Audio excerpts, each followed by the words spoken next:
brainstorming and sharing ideas is the funnest part of the creative process, we decided to skip the boring part of actually making stuff and just do the fun part. I'm your host, Tom Wolma.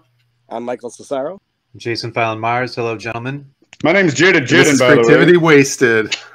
I always think it's so weird when the returns come in the night of an election, how they're like, with 10% of the vote in, we can call it right now. And I'm always like, what the hell? Can we just give it a minute, for Christ's sake? So I don't know if that's something that leads to people, mistrusting things, but I just never understood that. Maybe you guys can shed some light or some insight on that. I've kind of been working on it as a premise for a while, but I believe they go out the history of the other counties and things like that. They're not always accurate. So you're right. They definitely need to, I'll never forget, everybody's like, oh, Hillary's got it 2016. And I stayed up for the whole thing. And then, everybody shocked. I was shocked. Do you think they should wait until all the votes are in? There should be like a law, and that'll make people trust it more. If they had to wait I just think it's kind of funny as a premise. What other things that stop counting? You just got started. We're 10 minutes into this flight. I guess we can call it. We're only 100 miles away, but we just crashed in the ocean now. It's just 10% of the thing is done. It's just a funny idea that you can kind of play with. I've been working on it for a while. I don't really have the answer yet, but just the idea that counting things as before there's any evidence suggests anywhere near that. Michael has he's right. I mean, it's based on something, but I think to the common person who's not as smart, Michael doesn't have that information. It's sort of like, wait, it's 3% of the vote is, and we can all go to sleep. It's all done now. It's so weird, Like, we just get like a standard voting. Like, remember the 2000 election, the hanging chads, and using those old paper ones. Like, I don't get that. Like, that just doesn't make any sense to me, because then the questions that arise over why things happen a certain way, and it's like a carnival raffle ticket. Those hanging chads, like, oh, here's your raffle ticket. We're just going to elect the president of the United States based on a punch card. It's so. I remember that vividly. Right. They had all these pictures of these people, like, oh, the paper is sort of in there, but it's sort of not. And it's like, we have all this technology. That was 20 years ago, but still, shouldn't have been counting on bingo cards or what those things were, Yeah, right. I was trying to think if there was a better way to do it. At first I thought like a blockchain, like Bitcoin, but I don't think you need that. But let's say every ballot has a random number on it. And after you fill out the paper ballot, you take that slip, that number, and you take it home with you. And then later on, you could enter it in a computer and you could see what the vote for that number was. So then you would know if your vote counted or not. And if people started complaining that their number didn't get counted or whatever, or it was wrong, then they would know something was up. Or good idea. I don't know if that solves problems. I mean, I guess it doesn't solve like districting problems and like stuff like that. I think the lobbyists put in. How can you campaign from your base when they get the most votes ever? It doesn't make sense to me. I don't know. I tend to think that the U.S. like works because we're so wealthy that the corrupt can like get what they want without killing people or without breaking the law or killing people. Actually, they will for the hell they want at the end of the day. Like there's so much corruption, it's sickening, man. But like elections, like I think until recently it was like, oh, we can get what we want by just spending more money on TV commercials and misleading people that way.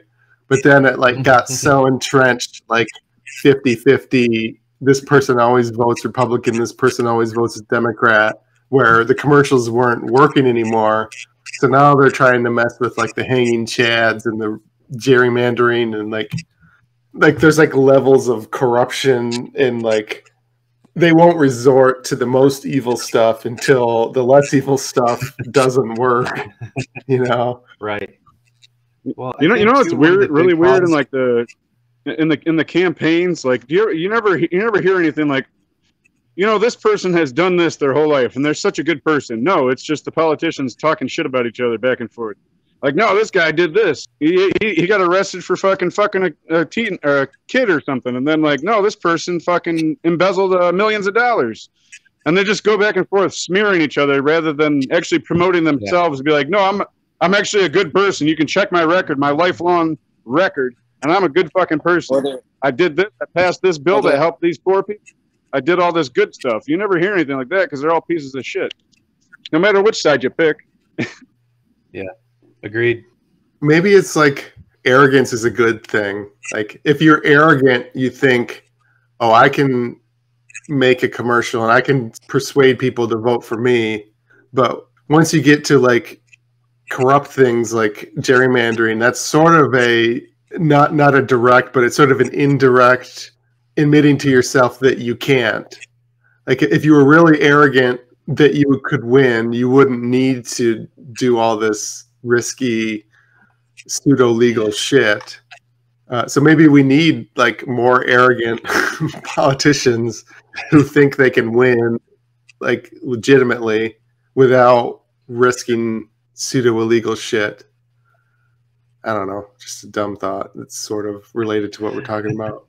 Sure. It's just follow the money at the point, you know. What I wish politicians would walk around with, you know, like a NASCAR vehicle where they have all the sponsors on the side of their vehicle, but they wear them all in their suits and shit. Like, hey, fucking Pfizer sponsored me. So did fucking ExxonMobil. Yep, these are my sponsors. These are the companies I'm talking for. They're the ones that paid to put my ass on stage right now. And I will write bills to make sure that they make more money, so I get paid out of it too. I get kickbacks. It's a great premise for a bit. Appreciate that. I've thought of that many times. Yeah, man. I think people really respond to that.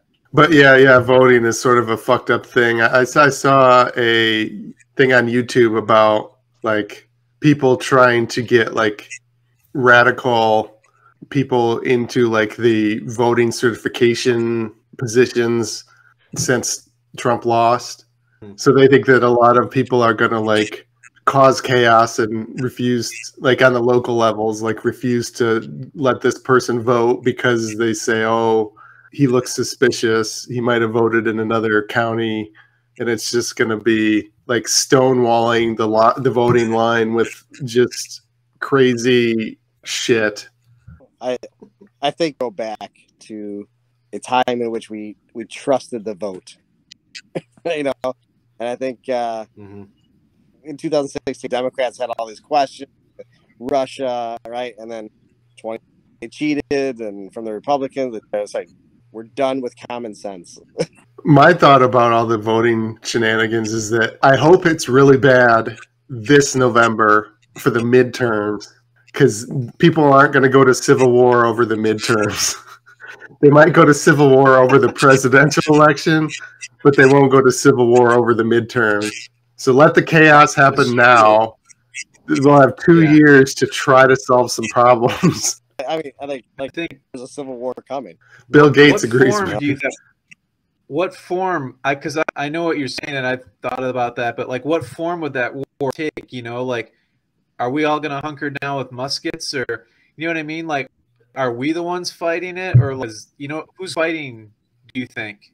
I mean, I think the states themselves will just be fighting each other. You got the blue states, you got the red states. I don't know about all. I mean, I don't think there will be another civil war, but I mean, the mainstream media sure does try to push every divisive agenda on us every single fucking day.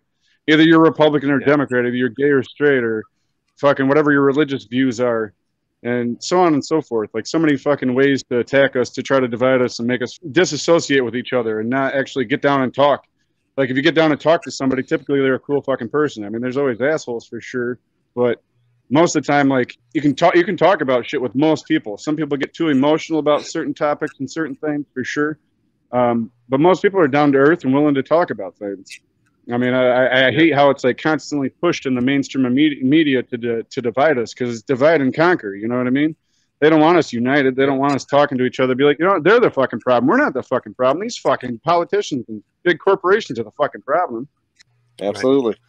Right. Yeah. The Civil War thing. It's like, I think if Trump got assassinated, there could be definitely a violent I don't know if it would devolve into civil war, but definitely a violent, large-scale response. But short of that, yeah, it's like even red and blue states, it's like there's pockets of blue and red in most of them. So it's like, at what point do the people in rural Minnesota start shooting the heads off of people in Minneapolis because Minneapolis is blue and the rural people are red? Or at what point does Grand Rapids, who's red, start attacking Detroit because it's blue? It's just unfathomable. Like, I didn't say that word right, but whatever. I just don't see it as like a actual civil war. I just see it as like chaos for a while and then settling down. It'd be like the Purge. Yeah, closer to the Purge than a civil war. Yeah, I suppose. We're already sort of in like a social civil war, but I think this actually brings the conversation full circle to what Jaden said when we started about all these distractions and things. It's like when it really comes down to it, you know, like, oh, I was going to fight in this war today, but, you know, there's this show on I really got to see, and, like, I'd probably do that instead. Somebody else will do it. It's somebody else is going to do it, you know? There's this guy, Jeffrey Dahmer. I guess he, like, killed people and ate them. Like, have you guys heard of this guy? He's really bad. Yeah. Well, we can wrap up the podcast. Unfortunately, we have a lot of technical difficulties, but thanks for hanging in there to the end. Thanks for having me. Any shows or podcasts or anything that you guys want to plug? Featuring at Traverse City Comedy Club for Mike Jeter in a couple weeks. That's the next one. My lovely wife Amanda will be the host. Yeah, I got the Comedy Castle round 2 of Detroit to LA 22nd. So I'm doing a contest in Portage in December, Presidential Brewing Company. So, Jason, you run a lot of Doomsday shows. Are those like the second Saturday of the month, or are they like a regular time? Not really. We do them once a month. We try to separate them by 4 to 6 weeks. Always either a Friday or a Sunday. Okay, I'll find a flyer for GravCap and for your other Doomsday shows. This has been a production of Planet Amp Podcast, powered by Pinecast.